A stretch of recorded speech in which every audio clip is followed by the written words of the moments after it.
Премиерот Христијан Мицкоски уште еднаш ја коментираше резолуцијата во Европскиот парламент со која треба да се признае посебниот македонски идентитет и јазик, но исто така го коментираше и амандманот на бугарскиот европратеник јазикот и идентитетот да бидат опишани како сегашни.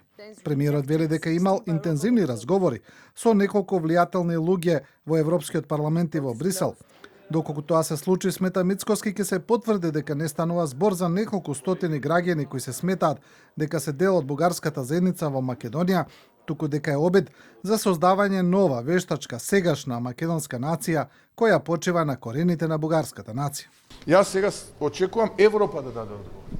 Европа има сега шанса, сега нема юнанимити, сега нема едногласие. Сега Европа има шанса да исправи историска неправда нанесена со прифаќањето на Бујар Османи и Димитар Ковачевски на тоа што им беше ставено на масата. Официјална Софија никогаш не се препакува и остана во суштина да биде слеп заложник на политиките на живковизмот. Тоа е суштината. Создавање на нова сегашна македонска нација која што почива на основите на бугарската нација. Тоа е суштината позади се тоа. Нема врска неколку стотини наши сограѓани во преамбулата.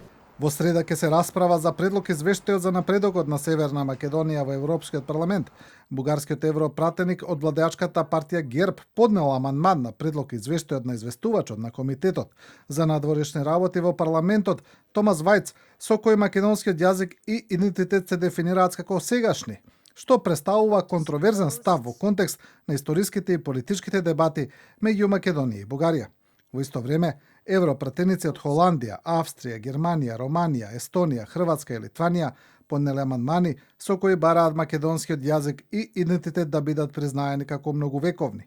Гласањето за амандманите е предвидено да се одржи со мнозинство, додека за целиот извештај ќе се гласа следниот месец.